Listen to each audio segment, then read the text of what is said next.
Hello and welcome to the Nintendo Switch Online Game Club, the show where we play through the games available on Nintendo's various NSO apps completely at random. I'm your host, Derrick, and in this episode I'm joined by two returning guests. First up is the great Clement, the YouTuber who previously played Star Tropics.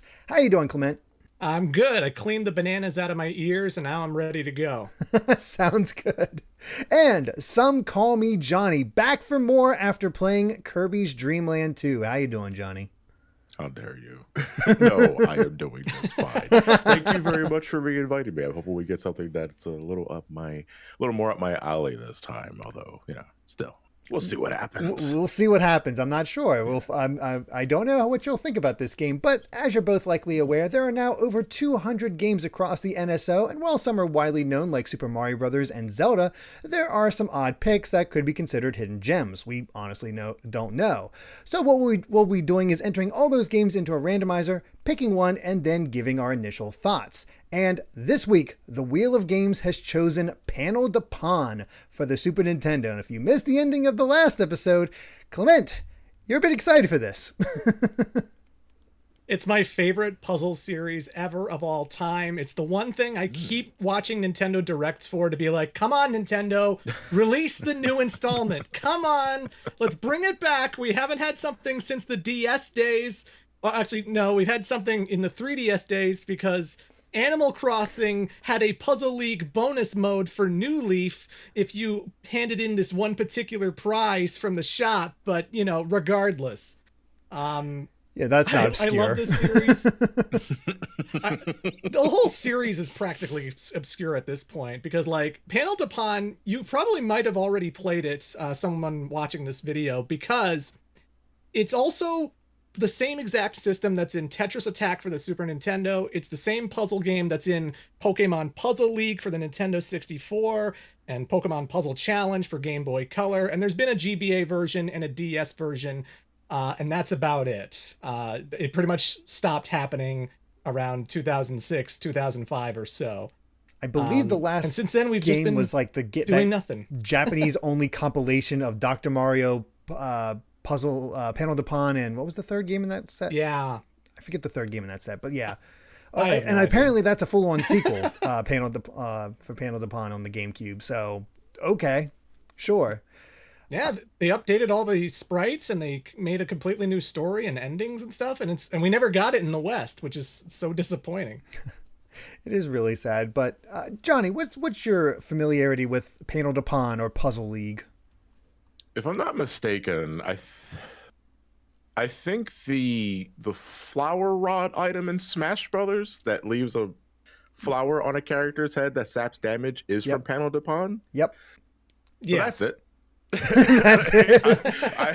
I've played Smash Brothers before in my youth, and that's pretty much the extent of my Panel de Pon knowledge. I know outside of Clement's enthusiasm, I have a couple of friends that are also really into this puzzle game. But for me, just to give some context as to my taste for this sort of thing, puzzle games for me start and end with Tetris, because that's the only one I feel I'm decently good at. And even then, I'm nowhere near as good as like my uncle or Elliot. Because there are so many puzzle games in my life that I tried to play and I just can't get into. Puyo Puyo, Bejeweled, Pokemon Puzzle League. Puzzle Bobble, I'm not sure. I like Puzzle Bobble, but outside of that, I generally don't play a lot of these games because I'm not very good at it. And when I feel garbage at playing it, I don't want to keep playing it. I feel bad because I'm dumb. I can't do this. So hopefully I'm approaching this as the underdog of the series, and it's like, oh, I really hope John does enjoy himself, and then by the next week it's like, nah, screw this game. We have to have two very different opinions on this one. Yeah. So for me, I didn't grow up with the SNES, so I didn't know anything about Tetris Attack. And I didn't have a Nintendo 64, but I did see Pokemon Puzzle League, and I remember seeing the cutscenes, and I was, huge into Pokemon at the time. I think a friend had it. It's like, that looks really fun. I want to play that. but I don't have an N64. But as Clement mentioned, we did have Pokemon Puzzle Challenge on the Game Boy Color, and I played the heck out of that. I really enjoyed that one. It was something about it just really sucked you in with its gameplay, and I eventually was able to play Pokemon Puzzle League, and I felt pretty accomplished that I was able to beat the story mode on its hardest difficulty. Like I challenged and beat Mewtwo, so I'm like, okay, I'm halfway decent at this. But then I've seen also footage of Clement playing Panel de Pon. I'm like, oh no, I'm not that good. I am not in great shape. Oh, I'm supposed to win. oh shoot, that's not good. Not to brag, but I've been playing it since I was like maybe 7 years old with Tetris Attack on the Super Nintendo. And I got really accustomed to the harder difficulties and moving really, really quickly. And usually when people challenge me in the game, it's kind of a blowout. I am not In surprised. fact, I was at TMG last year, and we were at the video game booth, and I decided to start playing Pokemon Puzzle League because no one was playing it, and it's my favorite puzzle game ever. And someone came up, and he's like, "Oh, do you want to play with me?" I'm like, "Sure, why not?" Friggin' wiped the floor with him. Yeah. When you I regret those, this it's choice. likely like a 6-year-old child. It's like, this man bullied a kid. I just think of that. It's a dog world out there. I'm going to take you this lesson now. That just reminds me. I believe it was in Mortal Kombat. There was this kid talking crap to Justin Wong, if you know who Justin Wong is, like just one of the greatest fighting game players of all time. And the kid was talking crap to him online, and he just proceeds to be like, "Oh, okay, we're doing this now." And he just uses the cheapest move over and over again, wipes the floor with the kid. And I'm just imagining that's Clement with with whoever he fights. Like, oh, you stepped into a world of pain. Just puzzle. Oh gosh. Yeah. This is just fun to me. I'm not great at it, but I think it's the simple amount of fun that you can still get it, because the nice thing about it is it's simple. All you're doing is swapping two panels back and forth and lining up a row of 3, a row of 4, a row of 5. And if you can get them to fall in place, then you get your combos. But if you can still do relatively well early on just with the simple ones of going for 3s or 4s or 5s and not worrying about the combos. It's when you get to the higher ones that it gets a bit crazier. But I also find that as it gets crazier and I'm just getting combos, I luck into a lot of like combinations. There's no planning involved on my part. I just get lucky, and I'm like, you know what? I'll take that. That still feels good.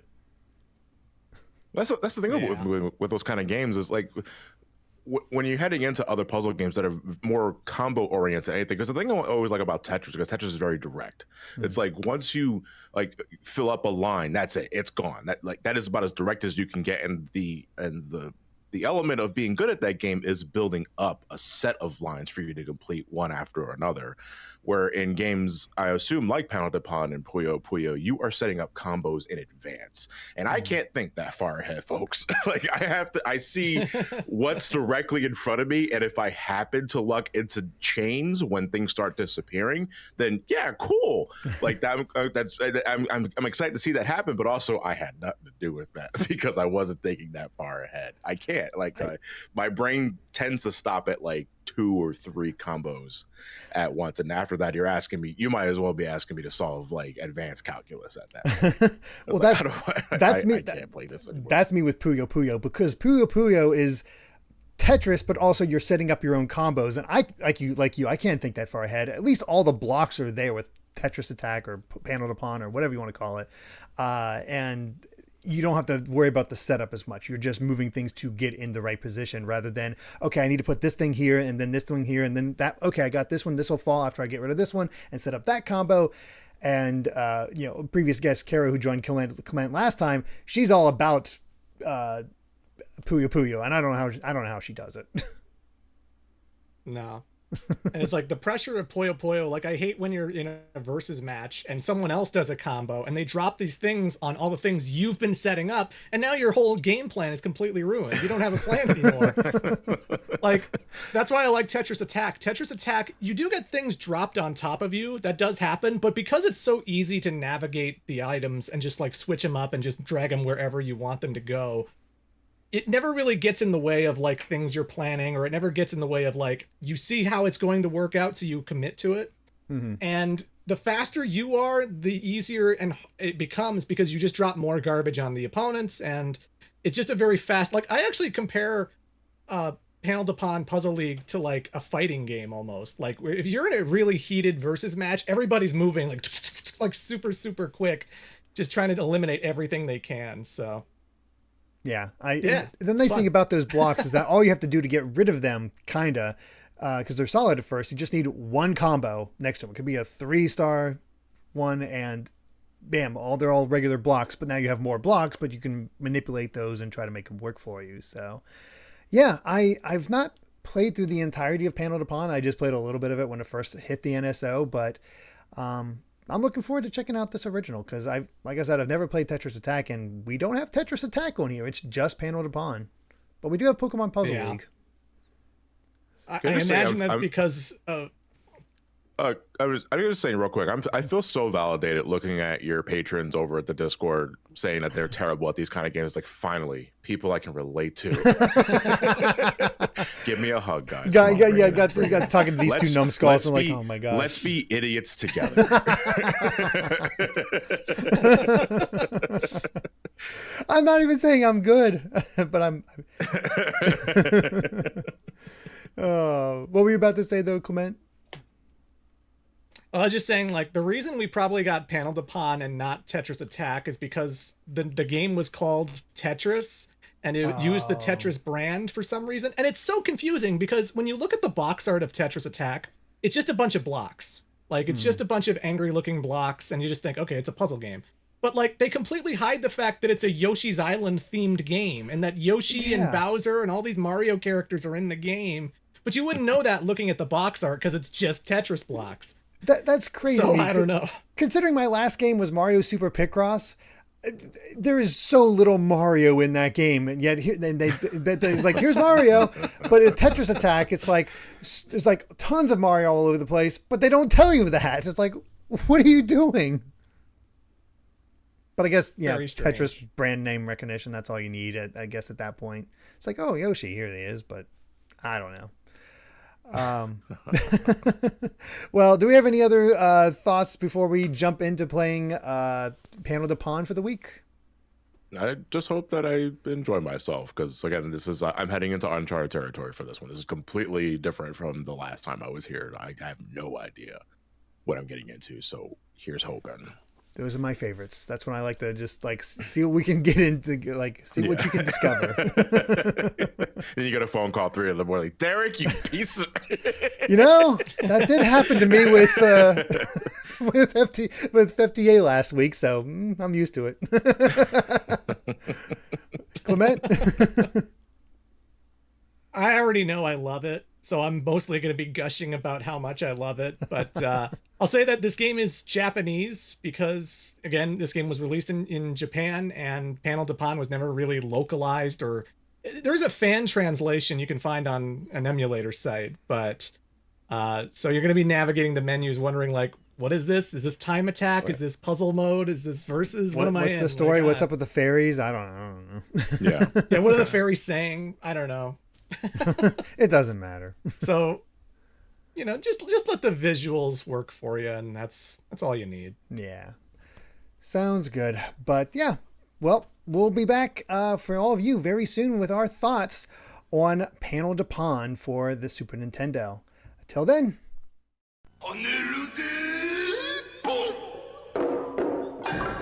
左右2つのパネルを入れ替えて3つ揃えばポンと消える同時消し連鎖消しでお邪魔パネルがポンと出る3連鎖5連鎖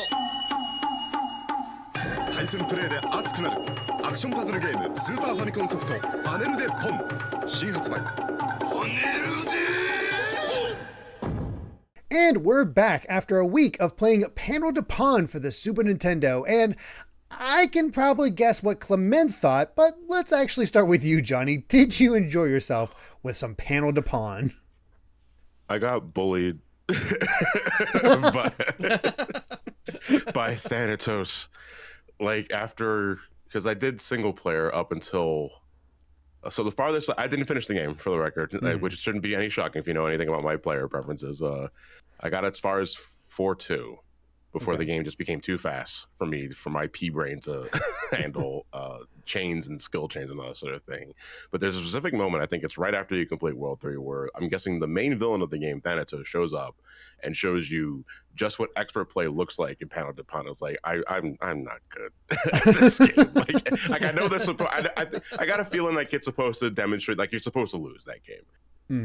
But like, man, it was so like, is this what I have to look forward to by the time I get to stage 6? Nah, fam, I can't do this. But I got to as far as 4-2. Here's the scary part. Clement's better than that. Oh, no, I have no doubt in my, because that's the thing, right? Because so believe it or not, you guys are getting like some call me Johnny first here. This is my first ever match 3 game I ever played in my life. Oh. Ever. Because I'm not a puzzle guy. Like, again, we talked about it before. But to me, puzzle games begin and end with Tetris. Like, I love Tetris. I really do. But in terms of, like, other games like Bejeweled, Puyo Puyo, Pokemon Mario. Puzzle League, Dr. Mario, that sort of thing, like, I don't play those games because I don't fancy myself a puzzle player, so I don't give them the time of the day. So Panel de Pon is my first ever match 3. And I have to say, like, out of every other puzzle game that I've played in my life, there was something about the match 3 element that did grab. It didn't grab me at first. Like, for like 5 minutes, in my first 5 minutes was like, it was a pretty familiar feeling. I was like, I'm getting that John, you're dumb as a rock feeling, and I'm not enjoying myself. But then something clicks, and then I start seeing the pieces come together, literally in some cases, when you have to match 3 in order for a block to go away. And then rapid fire. Things just start disappearing, and you feel like a genius afterwards. And one thing led to another. I said, I'm only it's a puzzle game. I'm only going to put half an hour into it. I ended up putting 2 hours into it, like, total, because I just lost track of time. Nice. That's awesome. It. But by the time I got to where I was, I felt so stupid. I was like, you know what? Life's too short. But no. I enjoyed myself more than Kirby, at the very least, the last time I was here. But I felt like I felt appreciative that I was experiencing something that a lot of folks have already experienced at this point, either through, because Panel de Pon was not given an English release at all, which is kind of weird because, like, I know the game is available on the Nintendo Switch Online service, but it's in its raw Japanese format. But there are menus and there's dialogue being told to me, and I saw that, like, looking it up on YouTube. It's like, oh no, I want to know what they're saying to me. Yeah. So I ended up getting an English patch for it, and it ended up being superfluous. But I really like how all the girls are just like encouraging you to, like, get better at skill chains and that sort of thing, because, like, everyone's just here for a good time. It's like, I'm really glad I'm able to read this because I feel good about myself now. See, I had no idea what they were actually saying to me. I figured it's not anything too important as far as what a storyline is, but yeah, it's generally just words of encouragement. Like, you're gonna have to learn how to get better at combos, skill chains, and everything in order to get better at the game. But there's no sense of condensation, like, in this game. It's just like, no, it's just like, we're here for a good time, so here, have at it, and you get bodied by the middle of the stage. It's like, oh boy. If you want the American version of this game, you got to play Tetris Attack. That's what it was localized as, and that's the one with all the Yoshis. Which is so weird because Tetris Attack is something I had heard of before, but I've never seen a clip of the game in my life, and I was shocked that it has nothing to do with Tetris. Like, it's just Panel de Pon with the Yoshi's Island. Well, it's how they were trying to get people like you. It's like, well, I like Tetris. Well, this is called Tetris Attack. You know what? I'll give it a shot. People like me, that's racist, Nintendo. You can't do that. It's literally just Nintendo using the brand name. But again, the thing I find baffling is that, like, when you look at the box art, it's just a bunch of blocks. It's just like one of the garbage blocks crushing all the other blocks. Tetris Attack. It doesn't show Yoshi. It doesn't show any of the characters who are actually in the game. So when you boot it up, all of a sudden Yoshi's on the title screen. You're like, this is a Yoshi's Island game? What? We no can't sense. interrupt the branding, Clement, because I played Yoshi, the other puzzle game, which is so bad, earlier, and we got Yoshi's Which Cookie. one, Yoshi or Yoshi's Cookie? No, Yoshi. Like I don't know which is worse because I've never played the Yoshi's Game Boy Cookie. game. That was the game. That was the Game Boy puzzle game, if I recall correctly. It was Game Boy and NES, yes. And NES, okay. Crazy thing about the original Yoshi, developed by Game Freak as a way to try to pay the bills so they can make Pokemon. So if you play Yoshi, all the staff that worked on Yoshi are the same that worked on the original Pokemon. Same director, same musician, and you can hear it. It's weird going back and seeing that stuff. That's kind of the only interesting thing about Yoshi, honestly, because you play that for 5 minutes, I'm done. Bullet dodge. Game Corner could have been a lot worse in Gen 1 and 2. Thinking about it now.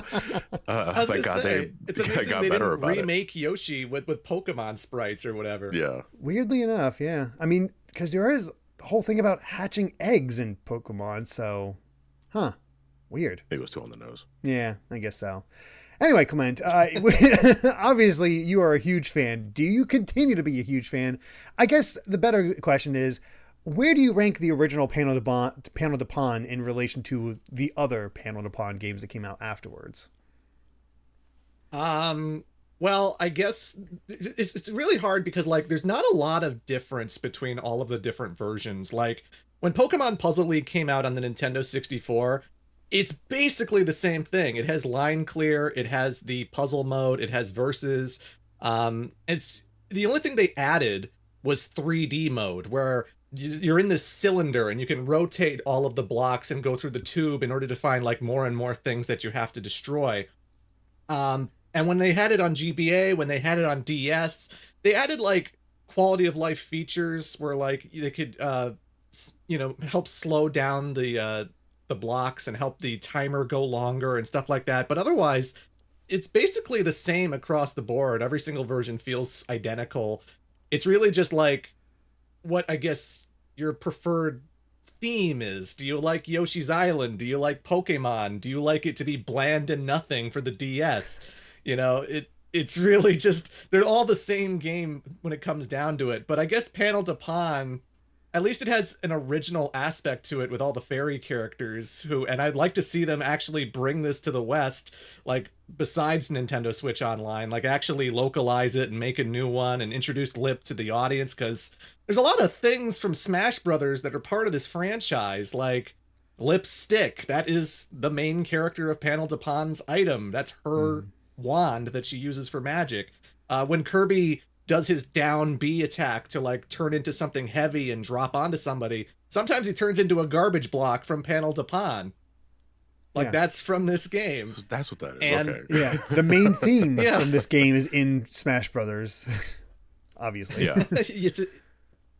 It's bizarre to me that we never got those fairy characters and all of this stuff into the West, especially now that like Puyo Puyo Tetris is a thing where they have all these cutesy anime characters with that particular franchise.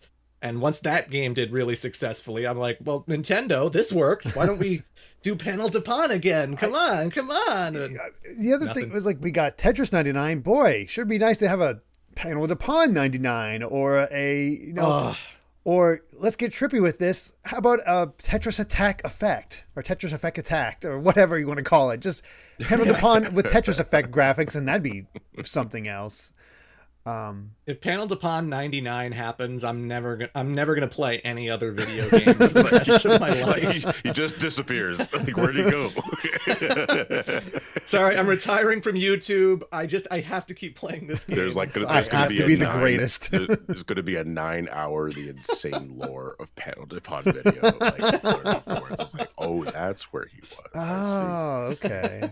Well, it's funny is like originally we didn't get Panel de Pon here in the States at the very least, because I'm assuming it was because this game is full of magical girls. We can't really market that, which baffles me because it's not like as if they didn't like westernize box art or characters in other franchises just to make it more appetizing in the West at the very least, but they just dead ass just said, no, you're not getting this, and we're just going to give you a Yoshi's Island skin in this instead, or a Pokemon Puzzle League as another example. But I find that so weird that even today we still have not gotten an official English release of this game in a world where everyone and their grandmother watches anime or all shapes and sizes.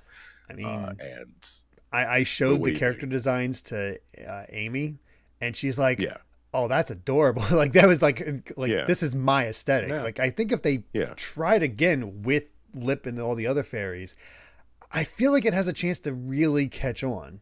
Just because it'll do really. I wouldn't doubt in my mind that it would not catch on, because I mean you can just like remove the serial numbers here and there, and you can just reuse the human character designs from the Puyo Puyo Tetris hybrid on the Switch, and there you go. There's your magical fairy girls.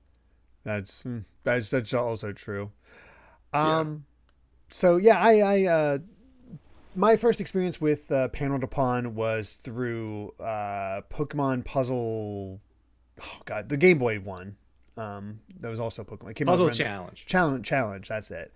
It came out around the same time, and that was my first introduction. It was just one of those things where like it kind of clicked. It was just interesting in its own way. Although I was disappointed. I was like, oh, I want the anime cutscenes and playing as the characters from the anime. Like, no, I guess I'll put up with it since I don't have an N64.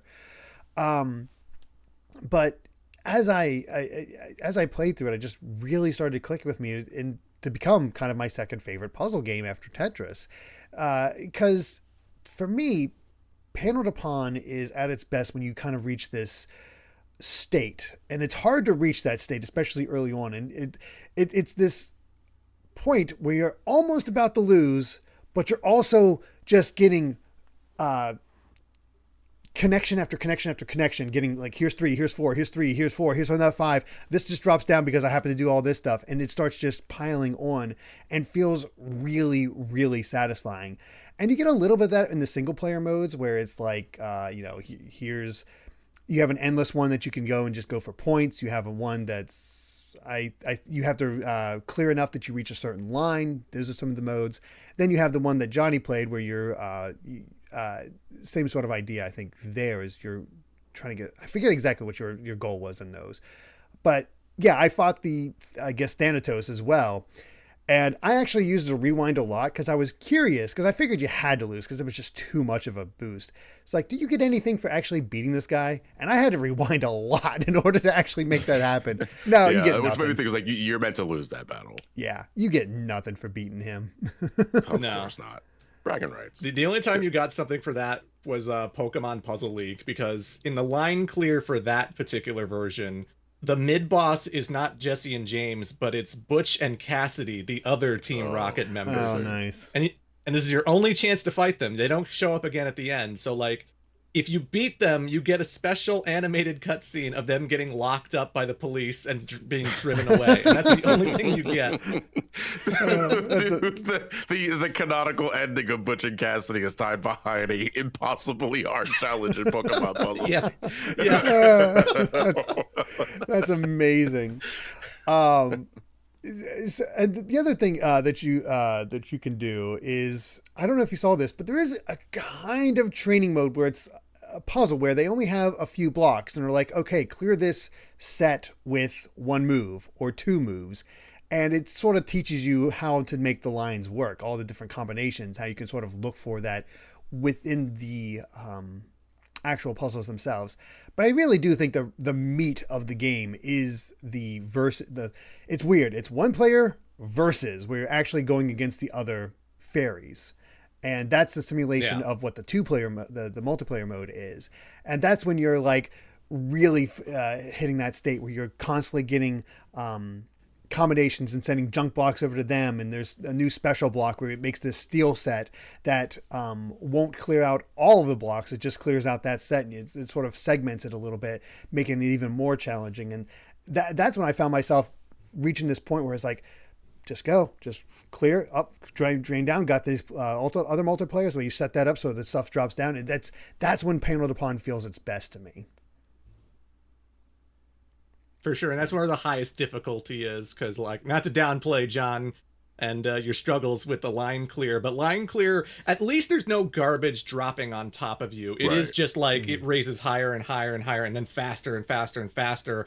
And the big strategy and the big trick with that one is like you want to get it just all the way to the top and then do a combo, like a 4-hit thing, or you will just like a chain reaction, because then that kind of stops the timer for like 5 or 10 seconds. And then you just kind of deal with it in those 5 and 10 seconds while you're having to, struggle and figure this all out. But in versus mode, there's constantly garbage being dropped on you. And if you're on the harder difficulties, not only is it raising really quickly, but you're also getting sandwiched, and you're also like filling the screen so fast that you can get eliminated in like 20 seconds based on what kind of opponent you're going after. So it's like anyone who's looking for the high, like if they're really good at Panel de Pon, at Tetris Attack, whatever, the hardcore challenge, the big test of your skill is going to be in versus mode. That said, I mean, feel free to downplay anything I'm doing anyway, because I'm garbage at these, and it's fully deserved. But here's the thing, like, I was playing a bit of it last night, and I noticed that one issue that I had specifically with me, not the game itself, but me specifically, is that sometimes I got too hyper-focused on specific blocks in the pile-up, where, one, I almost lost the game not realizing that, John, if you just moved this block here, you finished the clear line. you played about a minute of the stage for no reason. And two, you're so hyper fixated on trying to get a chain on the left side of the screen, you're completely ignoring this rising spire of doom on the right side of the screen. And one of my games ended, I kid you not, in like 20 seconds, because I just did not pay attention at all to that spire. I did not shift any blocks over to the left side to just keep myself in the game, because that was an issue I ended up having. And but one thing I did notice is, like, when it comes to these kind of games, like I have to be completely alone with my thoughts to achieve this Zen state, to see things that I can't see. Like if I'm in a Discord call with anybody or screen sharing, Fonz, if you're watching this, hi, by the way, my brain power, it goes to 0, and I'm garbage at the game. I'm garbage at the game no matter what. But after we finished that Discord call, I started playing by myself. Like something flipped, and I was able to see things I wasn't able to see previously. I was like, oh, I'm actually beating stages in this game. Like I'm actually getting somewhere. I might finish this like before I have to come back to this. And then again, the nanos to shut up. And oh, you had hope. You fool. But I understand this is just from like the casual single player experience, when I know in my soul that this is more about, like, the fun of it is the versus mode of it. And I fear for my life thinking of ever challenging anybody in this game, because more often they're going to be way better at it than me. But hey, I mean, if you ever want like an injection of dopamine, challenge me in Panel de Pon versus mode, and body my ass, and you'll feel really good about yourself. It might be one of those things where you get beat enough that you start figuring things out, and you achieve it. You start figuring out, because it does seem like every other mode is sort of designed to prepare you for the versus mode, to go through and collect all those. And I like the idea of it, where you're in versus mode, you're just going from fairy to fairy, beating them in a match, collecting them to join your team, and then you finally get to Thanatos, and he has 2 dragons that you fight before that. And I think there's even more if you go into hard mode, because I only played on normal. And for each time you lose a fairy. So you choose a fairy to play as other than Lip. And if you lose that fight or that battle, they're gone. So they count as lives in that case. So you basically have 9 lives in order to take down the 2 dragons in Thanatos, which I lost a few. So, what's the difference in hard mode for that, Clement?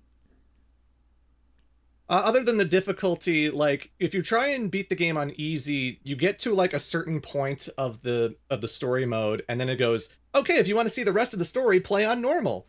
And then when you play on normal, you get to a certain part of the story and they go, hey, if you want to see the rest of the story, play on hard. Yeah. And then if you beat it on hard, you'll get the full ending. You'll get the actual proper ending.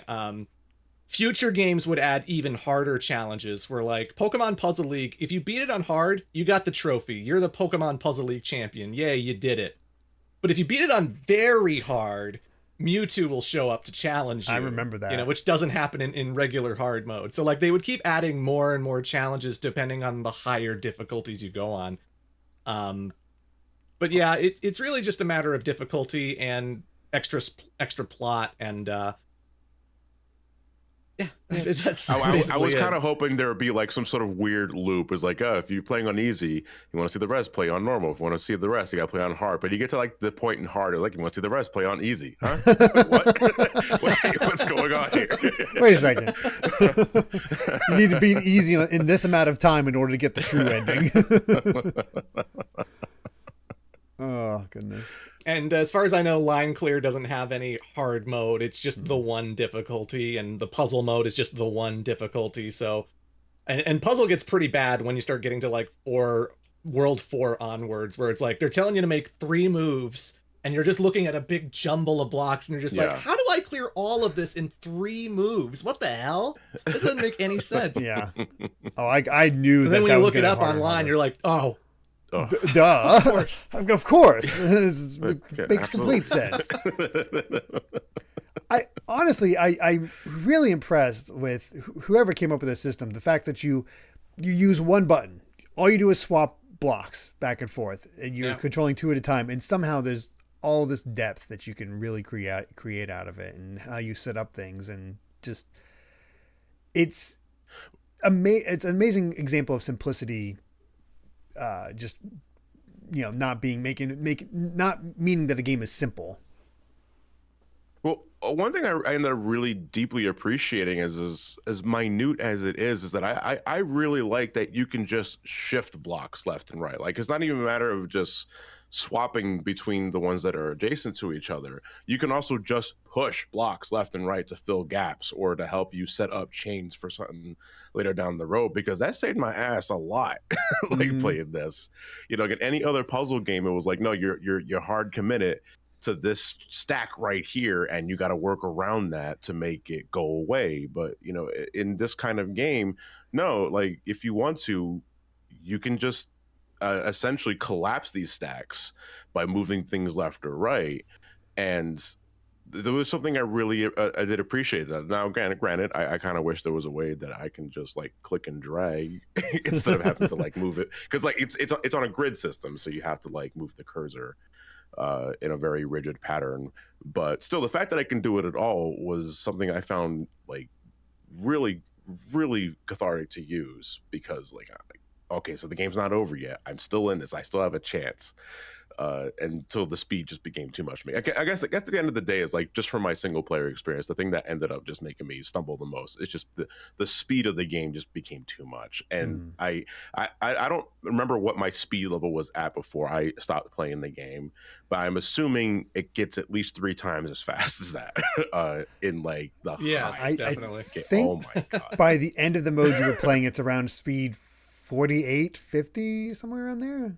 Oh my god! Like, I mean, John, you did see the fastest it gets with Thanatos, because Thanatos is like the highest setting. Is that okay? That's as brutal as it's ever going to get. Then I'm never finishing this game. It's an interesting game because, like, I like how it's so versatile. Like, what my problem with Puyo Puyo and why I have so much trouble doing Puyo Puyo is that, like, I will try and set up combos. I will try and set up chains that I want to do. But then my opponent will drop a whole bunch of clear Poyos on top of me, and then I can't do anything now. Like, everything I set up is completely wasted, and I have to improvise and come up with something new while I'm in a tighter, more enclosed space. And, if it gets to, like, this certain point of the thing, that's over. There's nothing I can do. Whereas with Panel de Pon, even if I get a huge garbage block that takes up half of the screen, I can still manipulate all the things that I had been setting up previously to get rid of that big, giant garbage block and destroy it and still hang into the fight. I like that. And the great thing about that Sorry to interrupt, Clement, but just to build off of that, fittingly enough, I like that it also is kind of leads an air of danger because you open it up and it becomes all those individual blocks, and you have time as it's doing that, the bigger the block, to set up the stuff below so you get combos out of them falling into place, and they all of a sudden goes back. So it's a great back and forth. But go ahead. I just wanted to pop that in there. No, that's a good thing to point out because, like, when they are just dissolving, they don't just immediately dissolve. They are breaking apart line by line by line. And while that's happening, you do have to set up, like, okay, the first thing that's going to drop is the heart. I'm going to set up the hearts. Now it's going to drop onto the hearts. Boom, combo 2. Did it. Yeah. So, like, you're always thinking, you're always in the moment. You're never, like, waiting for something to happen. Some players think you do because when they first play Panel de Pon, you might clear enough of the blocks that, like, the container just gets empty. And then you're just like, I have nothing to play. They're dropping stuff on me. I have nothing to play. But what you have to know is you have to push the R button down in order to make the blocks go up a little bit. And which is a strategy in this game, a valid strategy, because it's like, when I start the game, I actually lift the blocks like maybe 3 lines just so I have more to work with, more chains, more combos, because you want more to work with in order to drop more garbage on your opponent, which is, you know, it's not what you expect with a puzzle game, because it's like, wait, I have to fill my container in order to do more with it, even though filling the container all the way will end my game. So it's like, it's a big risk and reward thing where, like, how high do you want the blocks to go up so that you have more to work with, when it could be so dangerously close to the top that it completely gets you killed really quickly. I think compared to my other experiences with other puzzle games, I think what a factor that really drives people's passion for this game is just the amount of control, direct control you have when playing this game. Because you're playing Tetris, you're playing Puyo Puyo. You are under the mercy of blocks that always fall. You're always under the mercy of the RNG of what kind of block or pattern you're going to get. And no, granted, like Panel de Pon or this type of game does have a RNG element on, because you don't know exactly what kind of things you're going to get as a thing is rising. But you work your way from it. But you are in direct control of where these blocks go at all times. It is solely on you to rearrange all these blocks and patterns to match 3, match 4, match 5, and so on and so forth. And it's not so much, I really hope I get the shape I need in the next slide so that I can make this work. It's another squiggly block.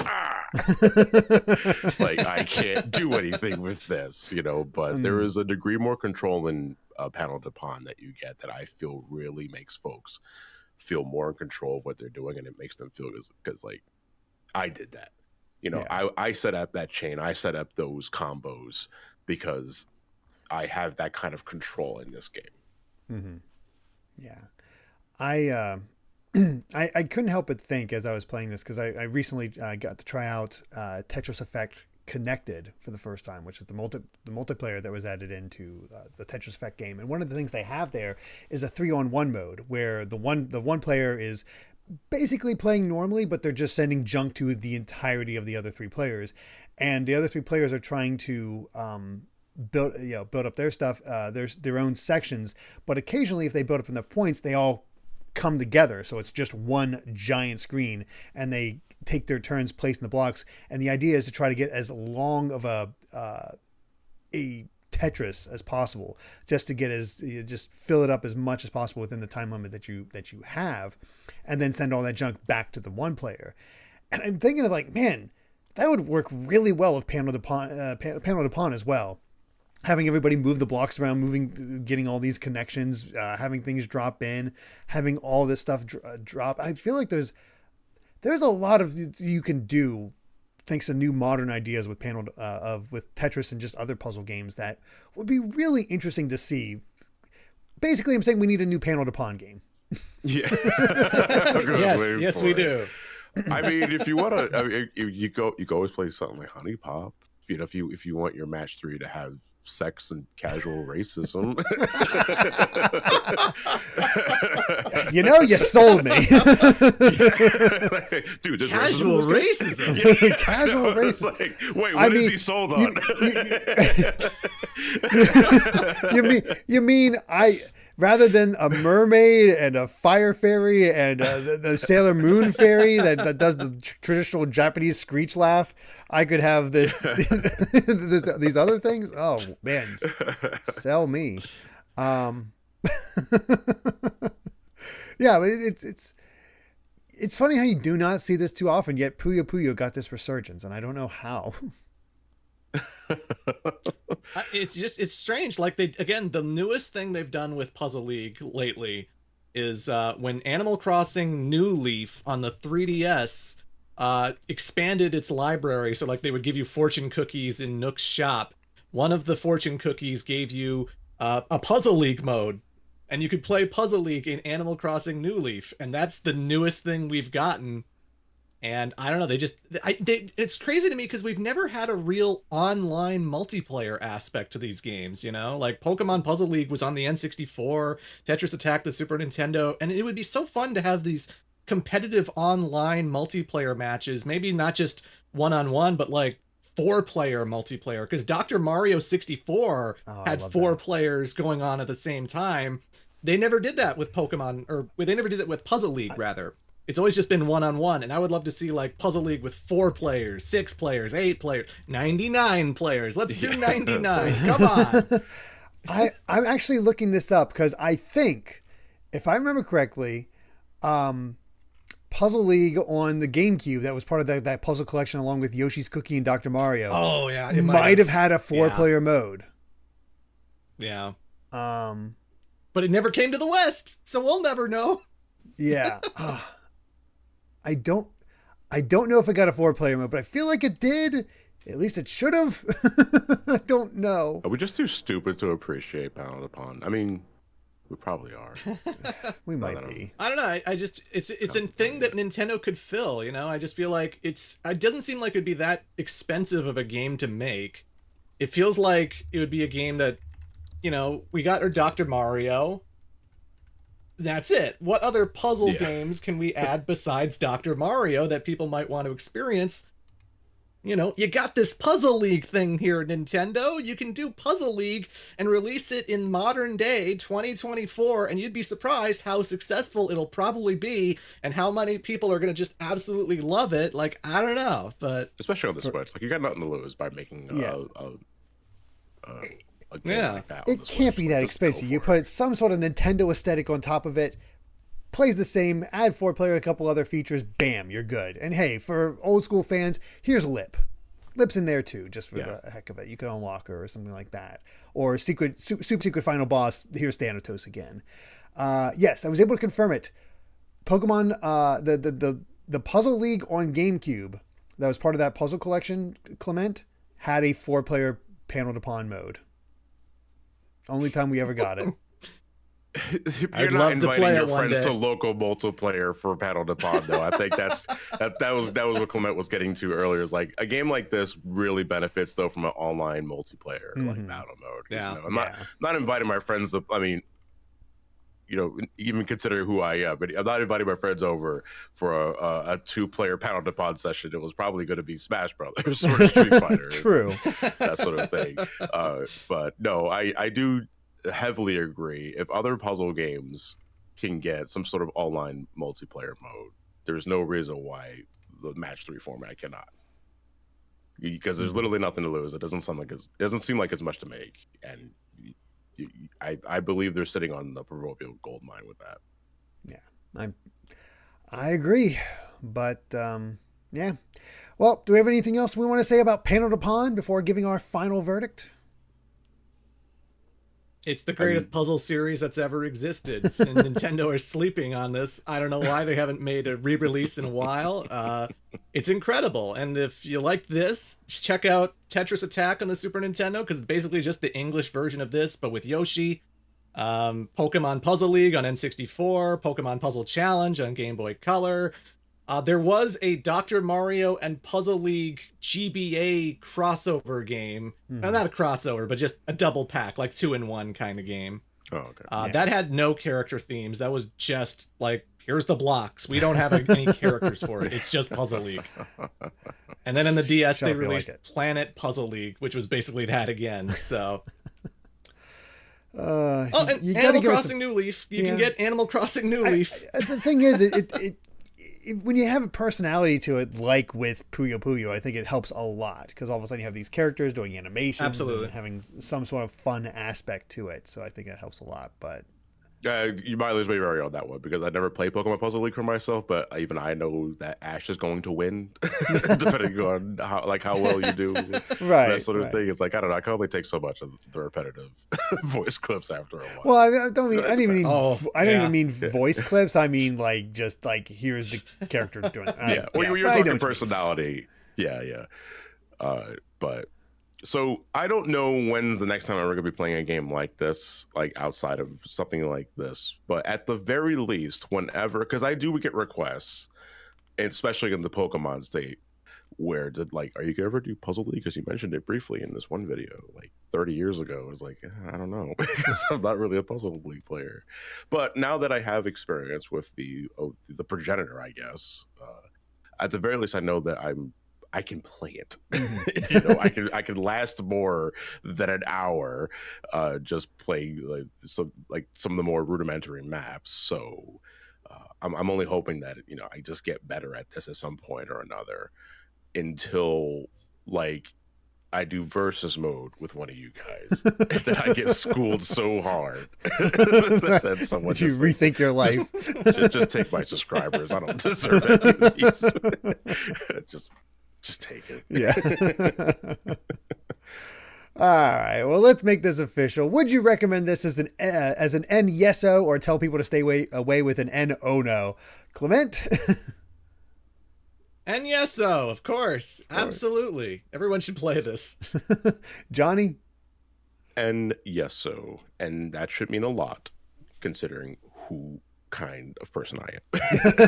If I can play it, you can play it. Yeah. Play it. It's good. And 3 for 3. I mean, I think this was pretty obvious. Honestly, the big question mark was Johnny, and I like the fact that that he actually did enjoy it. That really says a lot about Panel de Pon for me. That it's just that beginner friendly. But yes, 3 NSOs. So what about all of you? Have you played Panel de Pon before, or any of the puzzle leagues, or was this your first time? But before we go, where can everyone find you at? Johnny, let's start with you. Well, you can find me, finally, you can find me at youtube.com/SomeCallMeJohnny. I went a bit on a hiatus there for a bit, but I am currently wrapping up production on my next video, which you should be seeing in the next couple of days at the time of this recording anyway. And yeah, just youtube.com/SomeCallMeJohnny. I also do Twitch streams at twitch.tv/SomeCallMeJohnny.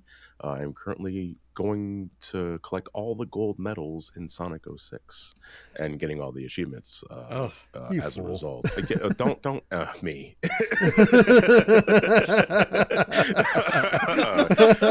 it's been an enjoyable adventure so far, for better and worse. But you'll have to catch the Twitch archives to see what I mean. What about you, Clement? Where can everyone find you at? I'm just on YouTube. I am Clement J64. I do a lot of video essay type stuff. My most famous stuff is me recapping fighting game lore, because fighting games have stories and they deserve to be told. God damn it. And the games themselves certainly won't do it. I have a Patreon with lots of video ideas, and anyone who donates to the highest tier can decide what I do next. So if that sounds intriguing to you, then check it out. But yeah, I cover a lot of video games. Go figure on this channel. Who would have guessed? Well, thank you both for joining me. And if all of you joining us enjoyed this episode, let us know in the comments, and please consider supporting us at patreon.com/gvgaming, which includes our live audience tier that will allow you to watch Game Club live as it's being recorded. All right. But now it's time for the Wheel of Games to choose next week's title, as I'm joined by my special guests, Miss Sayanella and Miss Fushi. Are you both ready to see what game we're playing? Make me suffer! Make me suffer! No, I want to have a good time. I want to suffer!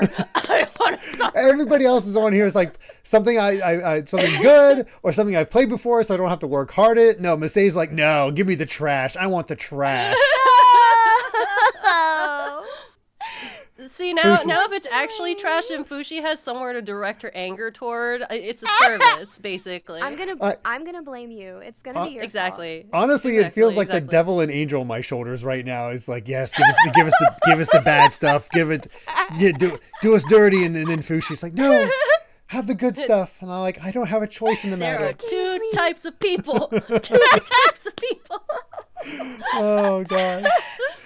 Oh, G-Seam of Chaos surely can't suffer worse than Bamboozle from our live audience. I guarantee you there are worse games than Bamboozle in here. After looking at them a little bit closer, we can get worse.